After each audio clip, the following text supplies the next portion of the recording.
ठीक है जी। Okay. So hello everyone. Hello sir, कैसे हो? बिल्कुल ठीक। आप कैसे हैं? बढ़िया बढ़िया। तो मैं बता देता हूँ अपने व्यूवर्स को कि this video is all about Sabarimala issue.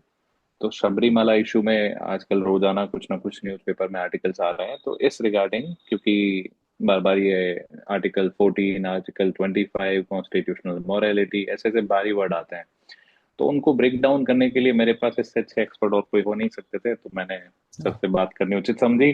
Sir का अपना चैनल है, फिर भी सर का बहुत बहुत स्वागत। नहीं, आपका भी, आपका भी। तो सर सीधा इशू स्टार्ट करते हैं कि जो ये शबरीमाला का इशू है, इस पे वे बैक इन 2018 शायद, है ना, हम्म। वर्डिक्ट आती है कि इसमें जो है वुमेन एक सर्टेन एज ग्रुप की जो नहीं एंटर कर पाती थी, उनको भी एंट्री अलाउ कर दी गई थी। हालांकि उस पे बाद में वापस रिव्यू पिटीशन लगने के बाद स्टे लग गया था। जो अभी रिव्यू पिटीशन चल रही है उसी के बारे में ये मैटर चल रहा है। थोड़ा सा सर ब्रीफ में इसके बारे में बताइए। तो यही केस था जो आपने बोला कि 2018 में इंडियन यंग लॉयर एसोसिएशन ने एक पिटिशन डाली थी सुप्रीम कोर्ट में कि हम्म। सबरीमाला जो मंदिर है वहाँ women in the age group 14 से 50 साल की जो विमेन है उनकी एंट्री अलाउड नहीं है। क्यों नहीं अलाउड है? हम्म। कि मान्यता ये है, हिंदू मान्यता के अनुसार, कि सबरीमाला में जो भगवान है, डीटी जो है Lord Ayyappa, he is hmm. Eternal celebrate. वो एक नैस्तिक ब्रह्मचारी हैं। तो जब वो हम्म। नैस्तिक ब्रह्मचारी या इटर्नल सेलिब्रेट हैं तो women in the age group of 14 to 50 can not visit that temple. ये मान्यता है। तो ओके। के अगेंस्ट में पिटिशन डाली गई कि ये डिस्क्रिमिनेशन है, ये आर्टिकल 14 का वायलेशन है। क्योंकि आर्टिकल 25 हमें राइट टू फ्रीडम देता है, फ्रीडम टू ऑफ रिलीजन। लेकिन क्या ये freedom hmm. Of religion, right to equality जो आर्टिकल 14 में, उसके अगेंस्ट जा सकता है? यही सारी हम्म। चीजें रेस की गई थी कि जब आप महिलाओं को, एक ग्रुप के महिलाओं को आने नहीं देते हो, तो ये आर्टिकल 25 हम्म। का भी वॉलेशन होगा, आर्टिकल 14 का भी होगा। 14 का क्यों होगा? क्योंकि राइट टू इक्वालिटी का वॉलेशन है। और आर्टिकल 25 कैसे है? क्योंकि 25 क्लॉज 2 में लिखा है कि Hindu temples will be open to all section of Hindus. तो ये जो हम्म। phrase आता है ना 25 क्लॉज 2 में, ऑल सेक्शन ऑफ हिंदूज, क्या इसमें वो हम्म। महिलाएं आएंगी जो 15 to 50 एज ग्रुप में है? तो अगर हम्म। वो आ रही हैं तो फिर उनको नहीं आने देना वॉलेशन हो जाएगा। तो ये, ओके, आर्टिकल 25(2) का वायलेशन हो जाएगा, राइट? क्योंकि 25 टू क्या कहता है कि Hindu temples will be open to all section of Hindus. तो जब all section of hmm. Hindus को ये ओपन है तो 15 to 50, 15 से 50 एज ग्रुप की महिलाओं के लिए भी ओपन होना चाहिए।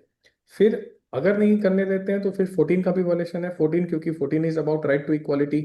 तो समानता का इक्वालिटी। अधिकार जो है वो वायलेट हो रहा है। यही सब बातें हम्म। पिटिशन उठाई गई थी और हियरिंग हुई इसकी। फिर 2018 में सुप्रीम कोर्ट की एक 5 जजेस की बेंच थी, उन्होंने ये आदेश दिया, उनका ये निर्णय था कि हाँ, ये वॉलेशन है आर्टिकल 14 का, आर्टिकल 25 का, फंडामेंटल राइट्स का वॉलेशन है, आर्टिकल 21 का वॉलेशन है। इसलिए महिलाओं की एंट्री अलाउ की जाए सबरीमाला टेम्पल में। अगले साल ओके। 2019 में एक रिव्यू पिटिशन डाली गई। रिव्यू पिटिशन तब डालते हैं जब आप सुप्रीम कोर्ट के किसी फैसले से असहमत होते हैं, if you don't agree with a judgement. तो आपके पास ये हम्म। ऑप्शन है कि आप रिव्यू पिटिशन डाल सकते हो कि आप अपने जजमेंट को एक बार रिव्यू, मतलब उसको दोबारा से विचार कर लें। टोटली सुप्रीम हम्म। कोर्ट के ऊपर है कि वो इस रिव्यू पिटिशन को एक्सेप्ट करता है या नहीं करता है। इस केस में, सबरीमाला केस में, सुप्रीम कोर्ट ने वो रिव्यू पिटिशन को एक्सेप्ट कर लिया। तो अब जो 5 जजेस की बेंच ने निर्णय दिया था उसको अब एक हायर बेंच, मतलब अब 9 जजेस की बेंच है जो उस पर पुनर्विचार, उसको री लुक कर रही है, री हियरिंग उसकी शुरू हुई है। इसीलिए क्योंकि रिव्यू पिटिशन एक्सेप्ट कर ली गई थी। तो यही हुआ है और उस रिव्यू हम्म। पिटिशन पे सुनवाई अभी शुरू हो गई है इस महीने अप्रैल 2026 में। जो 2018 का निर्णय था उस पर एक रिव्यू हियरिंग शुरू हो चुकी है। यही हुआ है, एक लार्जर बेंच, 9 जजेस की बेंच अब इसको री हियर कर रहे हैं, हम ये कह सकते हैं, एडजुडिकेट कर रहे हैं दोबारा से। ठीक है। सर एक चीज, अभी आपने एक पॉइंट बोला था कि आर्टिकल 14, आर्टिकल 25(2), तो एक एक चीज आती है कि जब कोर्ट इंटरवीन कर रहा है तो ये आर्टिकल सरफेस पे आ रहे हैं, 14, 25(2), राइट? हम्म। दूसरा, जो वहां के लोग हैं, जो उस मत के लोग हैं, जो उस सबरीमाला को मानते हैं बहुत ज्यादा, उनकी फेथ का इशू है। हम्म। तो अगर मैं आपसे क्वेश्चन पूछूं, दूसरा ये मेरा क्वेश्चन है कि क्या फेथ वाले मैटर में कोर्ट को इंटरवीन करना चाहिए और ये कहाँ तक ये ठीक है? क्योंकि हाँ जी। ये बड़ा ही मतलब ओपन टू इंटरप्रिटेशन वाला क्वेश्चन है। इसका कोई सर यस और नो आंसर है ही नहीं। इसमें कोई नहीं बोल सकता है कि फेथ में इंटरवीन करें, और अगर करें तो कहाँ तक करें। कहाँ तक करे। क्योंकि फेथ का जो मैटर है वो तो मेरे और आपके फेथ अलग हो सकते हैं ना। और हम्म पर कोई कोर्ट या कोई सरकार भी क्या कर लेगी। मैटर ऑफ रिलीजन और मैटर ऑफ फेथ। और कॉन्स्टिट्यूशनल कोर्ट्स फेथ से नहीं चलते हैं, वो लॉ और कॉन्स्टिट्यूशन से चलते हैं। हम्म। ठीक है, तो ये एक एक दिक्कत। एक क्वेश्चन सर मैं आपसे पूछना चाहता हूँ, जैसे कई लोग मैंने देखा है, कई लोग जैसे डिबेट्स में, आर्टिकल्स में मैंने पढ़ा है, वो इस शबरीमाला वाले इशू को उस इशू से जोड़ के देखते हैं कि पहले एक विशेष जाति के लोगों को भी तो नहीं आने दिया जाता था टेम्पल में, अगर कोर्ट इंटरवीन नहीं करता तो क्या उनको आने दिया जाता। तो उस वाले लेंस से देखा जाए तो उसके बारे में थोड़ा सा बताइए। बिल्कुल, बस मस्त चीज आपने ये पूछी है। आपने, मैं एम ग्लैड कि आपने ये पूछा है। सर देखो, हम्म। कहाँ जी। तक एंट्री अलाउड है और कहाँ नहीं आने देना चाहिए, इस पर थोड़ा बहुत कॉन्स्टिट्यूशन में चीज़ें मिल जाएंगी आपको। तो जहाँ भी हम्म मोरालिटी, पब्लिक हेल्थ या पब्लिक ऑर्डर को नुकसान हो रहा है, वहाँ पर हम्म। कोर्ट और सरकार दोनों इंटरवीन करेंगे। ये आर्टिकल जी क्या कहता है। अगर कोई जी। रिलीजियस प्रैक्टिस, तीन चीजें मैंने बोली, पब्लिक हेल्थ, पब्लिक मोरालिटी या हम्म पब्लिक ऑर्डर, इन तीनों के अगेंस्ट में जा रहा है, तो कोर्ट को अधिकार बनता है। कोर्ट इसीलिए है कि वो उसको दुरुस्त, हम्म को सही करे। सरकारें उसको सही करेंगी। ट्रिपल तलाक हटा दिया गया ना, हम्म पब्लिक ऑर्डर पब्लिक मोरालिटी के अगेंस्ट में था। अनटचेबिलिटी हटा दी हम्म गई ना, आर्टिकल 7 हम्म अबोलिश करता है अनटचेबिलिटी को। SC ST prevention of atrocities act है, protection of civil rights act है। इतने सारे लॉज बनाए गए हैं। आज छुआछूत जैसी कुप्रथा, मैं नहीं कहूंगा पूरी तरह से खत्म हो गई, बट कम तो हो गई है ना, पहले जितनी थी उससे अच्छी, हम्म। सिग्निफिकेंट तरीके से कम हो चुकी है। तो जहां पर ये बिल्कुल। तीन चीजें नुकसान में आ रही हैं, इन चीज पर प्रतिकात मतलब इनका प्रतिकूल प्रभाव पड़ रहा है, एडवर्स हम्म इम्पैक्ट पड़ रहा है, वहां पर तो कोर्ट इंटरवीन करेगा। लेकिन जब ये नहीं पड़ रहा है तो फिर लोगों को उनके धर्म की चीजों को फॉलो करने दिया जाए। कोर्ट कब इंटरवीन करेगा, सरकार कब इंटरवीन करेगी, अगर पब्लिक हेल्थ, पब्लिक मोरालिटी और पब्लिक ऑर्डर पर नुकसान हो रहा है तब। ठीक है।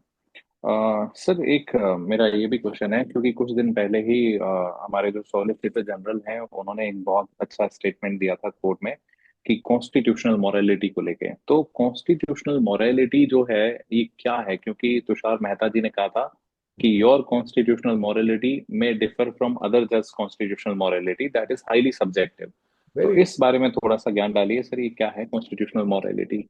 सर 2 बार मेंस में क्वेश्चन आ चुका है इस पे, पॉलिटी पर, कॉन्स्टिट्यूशन जी। मोरालिटी। तो जी। एस्पिरेंट्स के लिए तो बहुत ही इंपॉर्टेंट चीज है ये। लेकिन ये है राइट। क्या, तो ये इसकी पूरी कहानी बताता हूँ। जॉर्ज ग्रोट नाम के एक लेखक थे, जिनकी एक किताब है हिस्ट्री ऑफ ग्रीस। हम्म। ये किताब हिस्ट्री ऑफ ग्रीस कम है, और it it talks about the complexities of a written constitution, कि लिखे हुए ओके। संविधान में क्या क्या समस्याएं आ सकती हैं, कॉम्प्लेक्सिटीज आ सकती हैं, व्यवहारिक समस्याएं। तो हम्म उसमें ये टर्म हम्म पहली बार हुआ है, कॉन्स्टिट्यूशनल मोरालिटी। हम्म कॉन्स्टिट्यूशन असेंबली की जब डिबेट चल रही थी, तो डॉक्टर अंबेडकर ने, आज उनका हैप्पी बर्थडे भी है, तो हम्म। ड्राफ्टिंग कमेटी के यस। चेयरपर्सन थे डॉक्टर अम्बेडकर, उनका बर्थडे है, तो उसमें उन्होंने ये टर्म कई बार यूज किया था कॉन्स्टिट्यूंट असेंबली की डिबेट में, कि कॉन्स्टिट्यूशन वैरायटी होनी चाहिए। इस पर हमें मतलब इसको हमें कंसिडर करना चाहिए। और अभी जितने निर्णय आए थे 2018-17 के आसपास, आप देखेंगे ट्रिपल तलाक का जजमेंट आया था, ये सबरीमाला का जजमेंट आया था, उसके अलावा जोसेफ स्टाइन केस आया था जहां एक्स्ट्रा मैरिटल अफेयर्स को लीगल बता दिया गया था। तो इस तरह के हम्म सारे जजमेंट आए थे। Right to choose your partner, हदियावाला एक केस हुआ था 2018 में, इसमें कोर्ट ने ये हम्म टर्म यूज किया था। होमोसेक्सुअलिटी, नवतेज सिंह जौहर वाला जजमेंट आया था, इसमें कोर्ट ने ये टर्म यूज किया था कॉन्स्टिट्यूशनल मोरालिटी। तो तब भी, तब जो भारत के अटॉर्नी जनरल थे के वेणुगोपाल, उन्होंने कहा था कि ये कॉन्स्टिट्यूशन मोरालिटी के नाम पर आप जुडिशियल रिव्यू को मत बढ़ाने लग जाना। मतलब आप हर हम्म को रिव्यू करने लग जाओगे। आर्टिकल 13, आर्टिकल 226 सुप्रीम कोर्ट और हाई कोर्ट को ये पावर देते हैं कि वो किसी भी गवर्नमेंट के बनाए लॉज या पॉलिसीज को रिव्यू करें। अब कॉन्स्टिट्यूशनल हम्म मोरालिटी बोल के रिव्यू करोगे तो फिर तो हर चीज पे क्वेश्चन मार्क आ जाएगा, कि ये कोर्ट फिर बताएगा हम्म कि नहीं है। नेहरू जी ने कॉन्स्टिट्यूंट असेंबली डिबेट में कहा था कि भाई जुडिशरी को थर्ड चैम्बर नहीं बनना चाहिए। मतलब दो ही चैम्बर है ना पार्लियामेंट के, लोकसभा राज्यसभा, सुप्रीम कोर्ट। हम्म तो ये कॉन्स्टिट्यूशनल मोरालिटी एक ऐसा कंसेप्ट है जिसके बारे में हम खुलकर, मतलब इसकी एक प्रिसाइज डिफिनेशन नहीं हो सकती है। कोर्ट जब भी इसको यूज करता है तो कॉन्स्टिट्यूंट असेंबली की डिबेट्स को पढ़ता है, ड्राफ्टिंग कमेटी के डिबेट्स का रेफरेंस लिया जाता है, अभी जो हमारे हालात हैं, जो changing social political economic situation है उसको देखता है, और फिर कुछ एक निर्णय देता है जिसपे हम रिलाई करते हैं कि हाँ इस पे कॉन्स्टिट्यूशनल वैलिडिटी को इन्वोक किया गया है।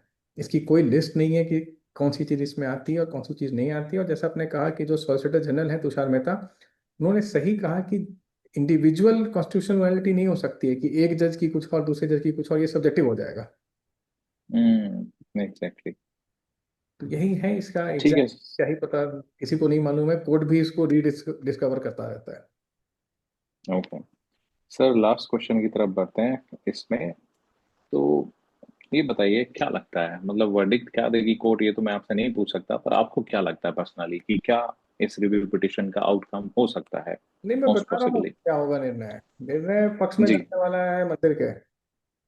मतलब कि अलाउ नहीं करेंगे एंट्री, नहीं राइट? करेंगे, मैं पिछला बता वाला डिसीजन उल्टा उल्टा किया जाएगा, बदला जाएगा पिछला वाला रहा डिसीजन। हूँ, जो है वो पुराने जजमेंट को पलट देगा।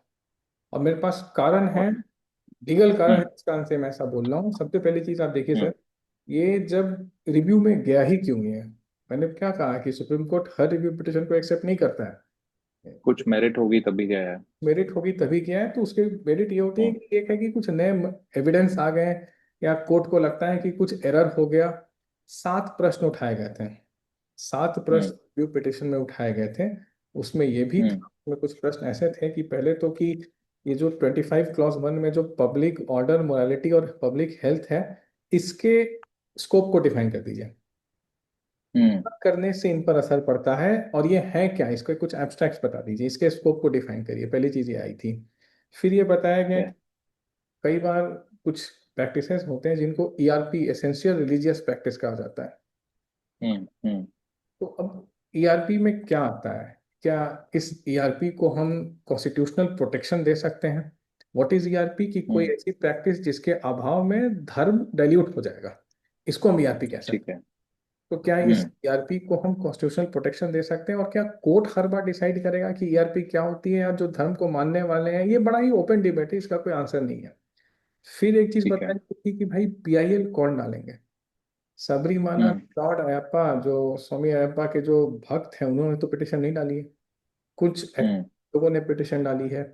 तो क्या इस तरह के धार्मिक प्रश्नों का जो पीआईएल, जो कोर्ट में जाना है, ये क्या उस धर्म के फॉलोअर डिसाइड करेंगे या कुछ एक्टिविस्ट डिसाइड करेंगे? इसका भी उत्तर हमें मिलना चाहिए। फिर ठीक है। कॉन्स्टिट्यूशनल मोरालिटी क्या आधार हो सकता है किसी भी जजमेंट का, किसी भी सरकारी पॉलिसी को रिव्यू करने का?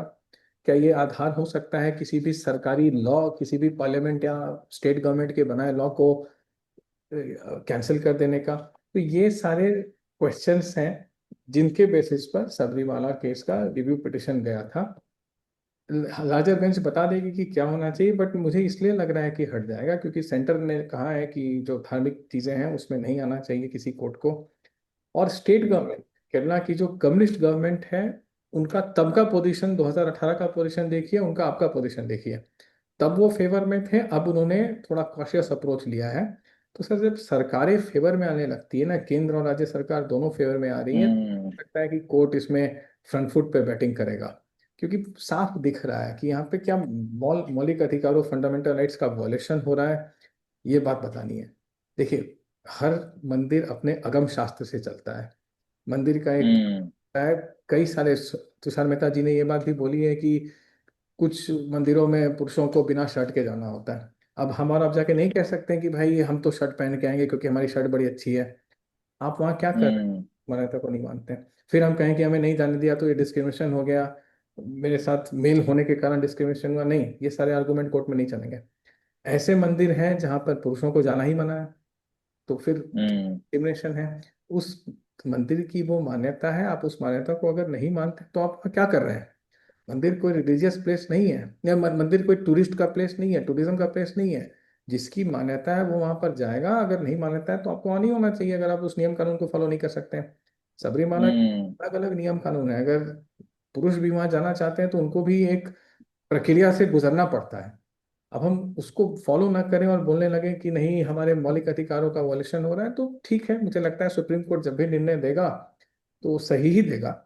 लेकिन इसके हिंट दिख रहे हैं कि कोर्ट एंट्री के फेवर में नहीं है। चलिए, ये बहुत अच्छी बात है आपने बताई सर सबरीमाला के ऊपर। ऑलमोस्ट वर्डिक्ट का भी हमें पता चल ही गया है। तो अभी देखते हैं आने वाले टाइम में क्या रहता है। और आपकी ये जो क्लिप है ना, काट के वायरल जरूर करूंगा सर कि हमारे सर ने पहले ही बोल दिया था कि क्या डिसीजन आने वाला है। कोर्ट के ठीक है। जजमेंट प्रेडिक्ट किए जा सकते हैं जब फंडामेंटल राइट्स से रिलेटेड चीज होती है ना, until it's a matter of हाँ। लीगैलिटी, प्रेजेंट इलीगैलिटी और अनकॉन्स्टिट्यूशनैलिटी, तब तक कोर्ट कंजर्वेटिव ही रहता है। लिबरल कब होता है? हम्म। जब फंडामेंटल राइट्स की बात होती है। ये जजमेंट्स आप देखिए ना जितने सारे हैं, कोर्ट का लिबरल जजमेंट तब आता है जब फंडामेंटल राइट्स, सिविल राइट्स, इनकी बातें होती हैं। तब कोर्ट बहुत ही एक्सपेंशनिस्ट रीडिंग ऑफ कॉन्स्टिट्यूशन करता है, पार्ट 3 पार्ट 4 को साथ में पढ़ता है, डीपीएसपी के साथ फंडामेंटल राइट को इंटरप्रेट करता है। वो वहां पे बचाना चाहता है इंडिविजुअल को। एक जिसको फांसी की सजा मिली है, उसकी फांसी की सजा को माफ करते हुए कोर्ट कह सकता है कि every sinner has a future and every saint has a past. वो चाहता है कि स्टेट से इसको बचा ले, इंडिविजुअल को हम्म। नहीं। जहां पर इंडिविजुअल के राइट की बात नहीं होती है, वहां पर कोर्ट कंजर्वेटिव रहता है। सेंटर स्टेट रिलेशंस देख लीजिए, हट गया ना आर्टिकल हम्म। 270। इतने लोग कोर्ट में गए थे, बैटरी ऑफ बड़े बड़े लॉयर्स गए थे, क्या हुआ? केस हारे ना वो, क्योंकि वहां पर हम्म। फंडामेंटल राइट की बात नहीं थी। 370 टेम्पररी प्रोविजन था, हटा दिया गया उसको। इसमें कहाँ से कोई फंडामेंटल हम्म। राइट आता है? तो जहां नॉन राइट्स की बात आती है वहां पर कोर्ट कंजर्वेटिव है। मुझे लगता है रिव्यू पिटिशन में लार्जर बेंच को ये समझ में, ये निर्णय उनका रहेगा कि यहाँ पर मौलिक अधिकारों की, फंडामेंटल राइट्स की बात हो नहीं रही है, यहाँ पर कोई डिस्क्रिमिनेशन नहीं है। बाकी इस महीने के अंत तक पता चल ही जाएगा, नहीं तो मई तक तो आ ही जाएगा जजमेंट। चलिए, मुझे तो समझ में आ गया है सर इशू। आई होप बाकी जो स्टूडेंट्स हमारे हैं जो देख रहे हैं ऑडियंस, उनको भी इशू समझ में आ ही गया होगा। Thank you very much sir, आपने बहुत अच्छे शब्दों में इसको समझाया। और फिर से मिलते हैं हम। Thank you very much. मिलते हैं। Goodbye. धन्यवाद। बिल्कुल।